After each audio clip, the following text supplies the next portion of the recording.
Some poems require explanations. I thought about adding footnotes to this book simply because so many of the figures I mention in it are obscure to people under a certain age. However, there is this thing called the internet. Avoid Wikipedia, but I will give you a few notes on a few names. I'll tell a few stories about a few of the poems. I do have to say something about James Dickey and storytelling. As Greg says, I've been blurred from the grave. James Dickey, in letters, he was probably drunk, had nice things to say about my stuff way back when.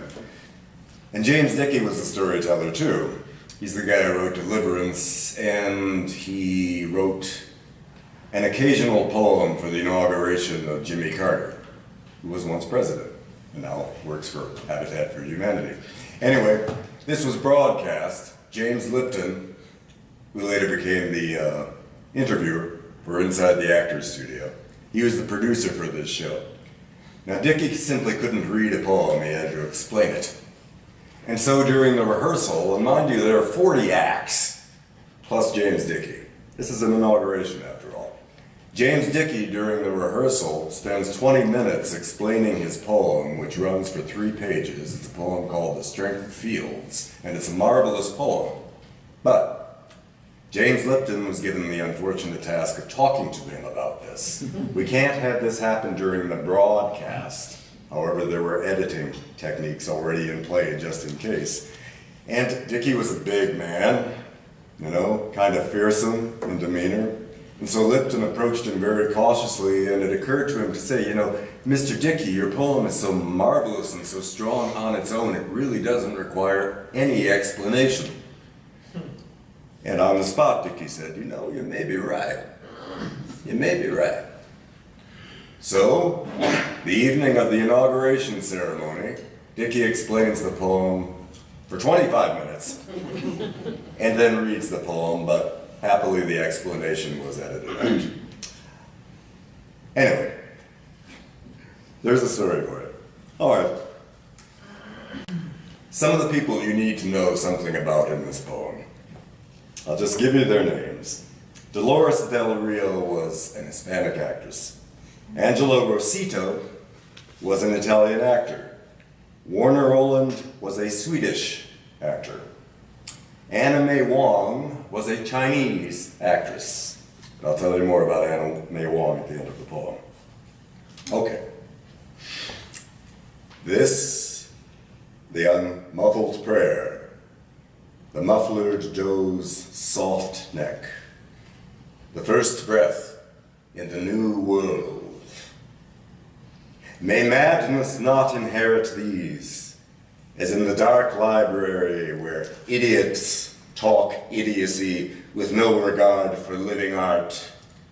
If it is, these people talk and talk while no one listens, and midnight bridges are tangents only, and their beautiful polished rivets are hefting garbled verbs. Spare us from the morons and their sedate tastelessness. They are ox-hubbed crackers laughing in their wax wrap. This marrow bone is tired. Are you tired? Of all the socially secured, dumb chant singing up an ugly wall.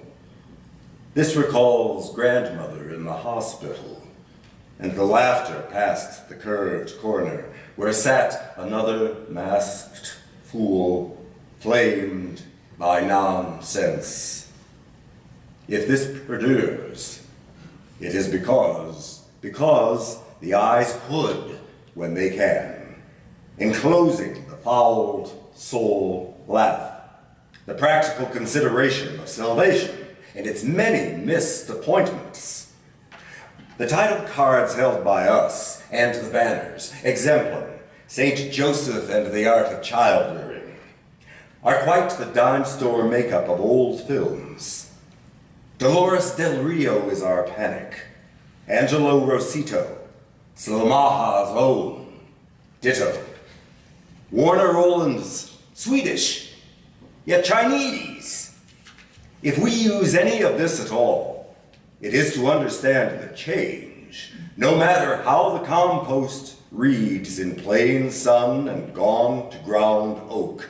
Will pony cart us through, will bring in the heavy check with 3 zeros on the line, and all the topsoil blown from another state. Abo, it's ours.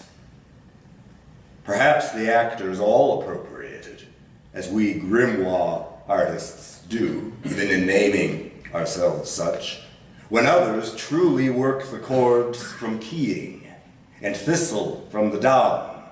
We borrow the colors of your skin, your hair, your cultivated wardrobe. We strategize the bouncing globe.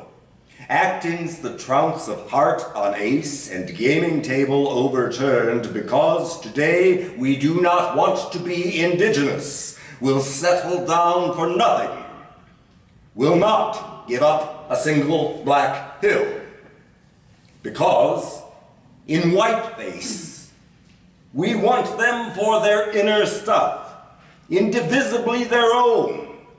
And all this is forgot by us in the potato sack race to dominion. We're falling, standing again, and finally weeping for the fact of Anna May Wong, too Asiatic to be Asiatic. We kneel to kiss the stolen teeth beneath the burning baby spot. Anna May Wong, The Good Earth, a novel by Pearl S. Buck, forgotten American novelist who won the Nobel Prize. It's about China. Anna May Wong was a wonderful actress. She was up for the lead role in a film about the Chinese people.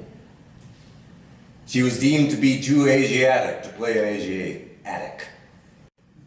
The role went to Louise Rayner, a German woman, who won an Oscar for it, I believe in 1936.